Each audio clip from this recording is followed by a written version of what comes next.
दी एस्केपर के एपिसोड 03 के साथ हाजिर हूँ। तो लास्ट एपिसोड के एंड पे हमने देखा था कि हमारा जुंजी जो होता है वो अपनी वाइफ को उठाता है और अपने रूम के अंदर आ जाता है, जहाँ पर रूम के अंदर आने के बाद उसकी वाइफ काफी गुस्से के साथ उसे कहती है कि तुम्हें अच्छी तरह से पता है कि हम दोनों के बीच में क्या है, ये शादी असली नहीं है बल्कि एक नकली शादी है, कभी भी इस शादी को सीरियस लेने की कोशिश मत करना। तो यहाँ पर से हमारी नेक्स्ट एपिसोड स्टार्ट होने वाली है। तो इससे पहले अगर आप मेरे चैनल के ऊपर नए हो और अभी तक आपने मेरे चैनल को सब्सक्राइब नहीं किया हुआ तो जल्दी से चैनल को सब्सक्राइब कर दे, वीडियो को लाइक और शेयर कर दे, शुक्रिया। तो एपिसोड के शुरुआत में हमारा जुंजी उसकी बात सुनने के बाद उसे कहता है, क्या तुम सभी लोग वाकई में यहाँ पर मुझे बाहर निकाल दोगे, एक बार तुम्हारा काम पूरा हो जाएगा। तो यंग मिस उसे कहती है, यहाँ पर सब कुछ पूरा हो जाने के बाद तुम्हें वाकई में यहाँ से निकाल दिया जाएगा, तुम्हें जैन फैमिली से जाने का मौका मिलेगा और साथ ही तुम्हें यहाँ पर कंपनसेशन भी मिलने वाली है। हमारा जुंजी उसकी बात सुनने के बाद काफी खुश हो जाता है और चमकती हुई आंखों के साथ कहता है, क्या वाकई में मुझे यहाँ पर कंपनसेशन मिलने वाली है, यानी कि इनाम मिलेगा। तो वो उसे कहती है, देखो तो सही, अपनी आंखों के अंदर देखो तो सही कि तुम्हारी आंखों के अंदर कितनी ज्यादा चमक आ गई है, तुम तो एक लालची इंसान हो, तुम्हें पैसे चाहिए। जुंजी की बात सुनने के बाद से कहता है, नहीं मैं ऐसा बिल्कुल भी इंसान नहीं हूँ, तुम यहाँ पर मेरे बारे में ऐसी बात कैसे कह सकती हो, मुझे कंपनसेशन में कोई भी पैसा नहीं चाहिए और ना ही मैं यहाँ पर तुम्हारी फैमिली इश्यूज को यूज करते हुए तुम्हारा फायदा उठा सकता हूँ, मैं किसी का फायदा नहीं उठाता। तुम्हारे जुंजी की बातें सुनने के बाद यंग मिस सोच रही होती है, क्या वाकई में ये लड़का ऐसा ही है, क्या ये लड़का वाकई में एक बहुत ही अच्छा लड़का है, क्योंकि मैंने इसका ये रूप पहले नहीं देखा। तुम्हारा जुंजी उसे कहता है कि तुमने कहा कि तुम लोग यहाँ पर मुझे कंपनसेशन देने वाले हो, अगर तुम लोग यहाँ पर मुझे कंपनसेशन देने वाले हो तो क्या तुम लोग यहाँ पर मुझे एक मार्शल आर्ट्स की टेक्निक दे सकते हो, मुझे कल्टीवेशन के लिए मार्शल आर्ट्स की टेक्निक्स की जरूरत है।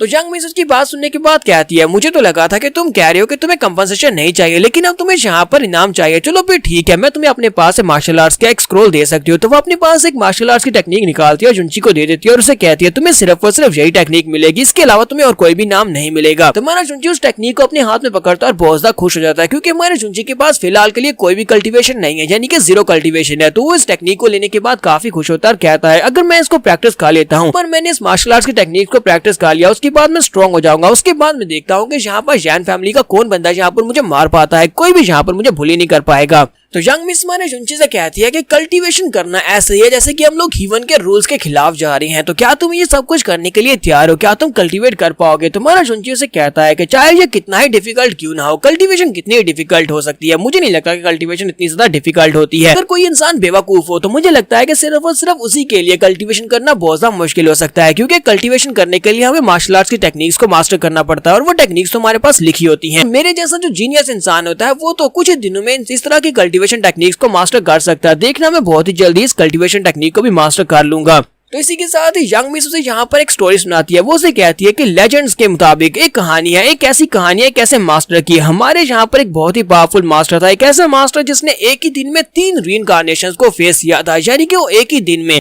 पैदा हुआ था जब वो एक छोटा सा बेबी था, उसके बाद दोपहर के वक्त वो एक यंग हो गया था और उसके बाद दोपहर के बाद जब शाम हुई तो वो बुढ़ा हो गया और उसी के साथ ही शाम के वक्त वो मर गया। यहाँ पर उसकी 3 रीइंकार्नेशंस में साथ साथ उसकी कल्टीवेशन भी बढ़ती गई, जब तक शाम हुई तब तक उसकी कल्टीवेशन पीक तक पहुंच चुकी थी, यानी कि उससे पहले ना ही उसके बाद यहाँ पर कोई भी ऐसा लेजेंड हुआ है, कोई भी इतना पावरफुल बंदा यहाँ पर नहीं हो सका जो कि उसकी तरह यहाँ पर कल्टीवेट कर सके। वो वाकई में एक बहुत बड़ा जीनियस था। मैं जुंजी उसकी बात सुनने के बाद सोच रहा था, जब मैं यहाँ पर ट्रांसपोर्ट हुआ था उस वक्त मुझे भी यहाँ पर कुछ ऐसी पिक्चर्स दिखाई दी थी, ऐसी पिक्चर्स जिसमें मैं ओल्ड एज में पहुंच गया था। वो साथ ही वो कहता है कहीं ऐसा तो नहीं है कि यहाँ पर वो बंदा मैं ही हूँ। लेजेंड की कहानी के बारे में ये लड़की मुझे बता रही है, हो सकता है कि वो लेजेंड मैं ही हूँ, यानी कि मैंने वहाँ पर 3 रीइंकार्नेशंस को फेस किया था, एक ही दिन में मैं पैदा हुआ और उसके साथ मैं जवान हुआ, फिर साथ ही बुढ़ा हो गया, अपनी कल्टीवेशन को मैंने पीक पर पहुंचा दिया। कहीं ऐसा तो नहीं है कि वो बंदा मैं ही था। तो वो कहता हाँ वो बंदा मैं ही था, क्योंकि वो मुझे जो भी दिखाई दिया था वो सच था। तो यंग मिस उसकी बात सुनने के बाद कहती है कि तुम्हें ये सब कुछ बताने का फायदा ही क्या है, क्योंकि तुम एक कल्टीवेटर नहीं हो तो तुम्हें इन सब बातों की बिल्कुल भी समझ नहीं आने वाली, ऐसे भी तुम इन सभी बातों को नहीं समझोगे। तो वो जाकर अपने बिस्तर के ऊपर लेट जाती है और उसे कहती है, मुझे लगता नहीं है कि टियान हुजोंग की तरफ से जो बंदा मास्टर गू यहाँ पर आया वो इतनी जल्दी यहाँ से जाने वाला है, इसलिए तुम आज रात यहीं पर मेरे रूम के अंदर ही सो सकते हो, तुम यहीं पर सो सकते हो। तुम्हारा जुंजी उसकी बात सुनने के बाद अपने हाथ से कल्टीवेशन स्क्रोल को फेंक देता है, लाट टपकाते हुए उसे कहता है, क्या वाकई में तुमने यहाँ पर मुझे अपने हस्बैंड के तौर पर रिकॉग्नाइज कर लिया और अब तुम यहाँ पर मुझे अपने साथ सोने दोगी। तो वो जल्दी से भागती हुई आगे बढ़ता है और उसे कहता है कि मुझे यहाँ पर एक किस दो, मेरी वाइफ मुझे किस दो। इसी के साथ इस बेचारे के मुंह पर एक जबरदस्त थप्पड़ पड़ता है, जिससे हमारा जुंजी जो होता है वो उड़ता हुआ पीछे गिरता है। तो वो उसे कहती है कि मैं मैं बेड के ऊपर सोने वाली हूँ जबकि तुम फर्श के ऊपर सो गए। तो जुनची उसे कहता है लेकिन फर्श तो बहुत ज्यादा ठंडा है, मैं यहाँ पर फर्श के ऊपर नहीं सो सकता, वो भी रात के वक्त। ऐसे भी बेड इतना ज्यादा बड़ा है और तुम वहाँ पर अकेली सोकर बहुत ज्यादा बोर हो जाओगी, मुझे अपने साथ सोने दो ना। तो इसी के साथ एक नीडल उसके पाँव में आकर गिरती है। तो वो इस बात से बहुत ज्यादा हैरान होता है कि वो उसने उसके ऊपर नीडल से अटैक किया। जंग मिस उसे कहती है कि अपनी बकवास बंद करो, अगर तुमने इस नीडल से आगे एक भी कदम आगे बढ़ाने की कोशिश की तो अगली बार जो नीडल जो होगी तुम्हारी टांगों के बीच लगेगी और उसके बाद दोबारा तुम कभी किसी लड़की के साथ सो नहीं पाओगे, चुपचाप जाकर फ्लोर के ऊपर सो जाओ। तुम्हारा जुनची उसे कहता है अच्छा ठीक है। जबकि ये बात यहाँ तक पहुँच चुकी है तो मैं तुम्हें यहाँ पर अपनी जिंदगी का सबसे बड़ा सीक्रेट बताने वाला हूँ, क्या तुम वो सीक्रेट सुनने के लिए तैयार हो? तो जंग मिस हैरान होकर उसे कहती है बताओ कि तुम कौन सा सीक्रेट बताने वाले हो। तो हमारा जुनची थोड़ी देर के लिए वहाँ पर अपनी आंखें बंद करता है। अपनी आंखें बंद करने के बाद वो आगे बढ़ता है और उसे कहता है चलो मैं तुम्हें अपनी जिंदगी का सबसे बड़ा सीक्रेट बताता हूँ, और मेरी जिंदगी का सबसे बड़ा सीक्रेट ये है। साथ ही उसकी टांगे पकड़ता रोना शुरू कर देता है और उसे कहता है कि मैं एक होमोसेक्सुअल हूँ, यानी कि मैं गे हूँ, मैं लड़कों के साथ करता हूँ। इसी वजह से इस सोसाइटी ने मुझे लाइक नहीं किया, सोसाइटी ने मुझे खदेड़ दिया और मैं जंगलों में जाकर छुप गया था। जबकि ऊपर झरने के ऊपर से मैं नीचे गिरा और तुम्हारी फैमिली मुझे उठाकर यहाँ पर ले आई है। तुम्हें पता चल गया है कि मैं लड़कों के साथ करता हूँ, तो क्या हम दोनों एक बिस्तर के ऊपर सो सकते हैं?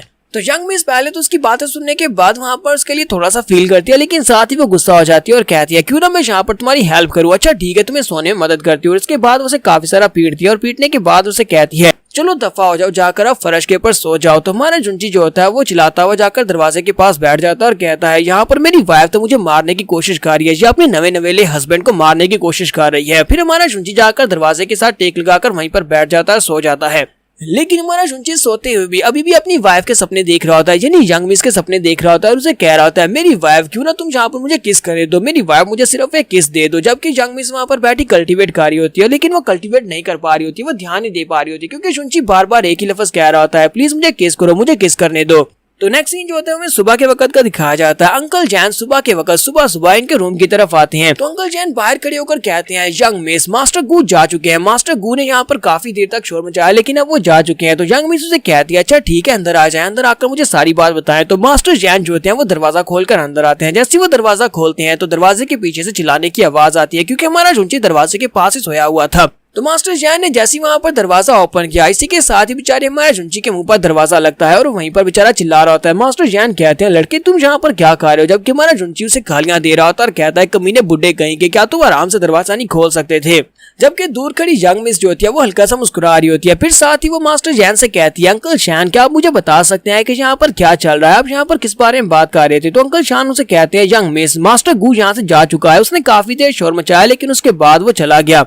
तो यंग मिस मास्टर चैन से कहती है वो लोग यहाँ पर जल्दी वापस आएंगे लेकिन उससे पहले हमें यहाँ पर इंसेस्ट्रल लैंड में जाना होगा। इंसेस्ट्रल लैंड बहुत ही जल्दी ओपन होने वाली है और वहाँ पर से जाकर अगर हम लोग इंसेस्टर्स की इनहेरिटेंस की पावर को ले सकते हैं। मैंने वहाँ से इनहेरिटेंस की पावर को ले लिया तो मुझे नहीं लगता कि मुझे दोबारा कभी भी इन लोगों से डरने की जरूरत है। हमें स्काई फायर सेक्टर और टियान हुजोंग से डरने की जरूरत नहीं है। तो अंकल चैन उसे कहते हैं हाँ ये बात तो वाकई में बहुत ज्यादा अच्छी है, हमारी जैन फैमिली के ऊपर वाले की कृपा हो। इसी के साथ ही हमारे जुनची को दिखाते हैं कि वो वहाँ से खिसकने की कोशिश कर रहा होता है। तुम्हारा जुनची वहाँ पर बैठा गुस्से के साथ सोच रहा होता है कि एक बार मैं यहाँ पर सक्सेसफुली कल्टीवेट कर लूं, मेरे पास कल्टीवेशन टेक्निक आ जाए तो इस बूढ़े खूसट को मैं जरूर सबक सिखाऊंगा। तो मास्टर जैन उसी वक्त अपनी पावर्स को यूज करते हुए हमारे जुनची को अपनी पावर्स के साथ उठाते हैं और कहते हैं कि क्या तुम यहाँ पर से फिर से एस्केप करने की कोशिश कर रहे हो, क्या तुम्हें लगता है कि यहाँ से एस्केप करना इतना ज्यादा आसान है। और उसे उठाकर वहाँ पर पीछे की तरफ पटक देते हैं और कहते हैं तुम यहाँ से कहीं पर भी नहीं जाने वाले। तो वो जुनची को वहाँ पर यंग मिस के सामने पटकने के बाद कहता है यंग मिस इस लड़के ने हमारी फैमिली को मुश्किल में डाल दिया, अब जबकि मास्टर गू यहाँ से जा चुके हैं और तुम्हें इनहेरिटेंस की पावर मिलने वाली है तो इस लड़के का हमारे लिए कोई भी काम नहीं बचा, क्यों ना हम इस लड़के को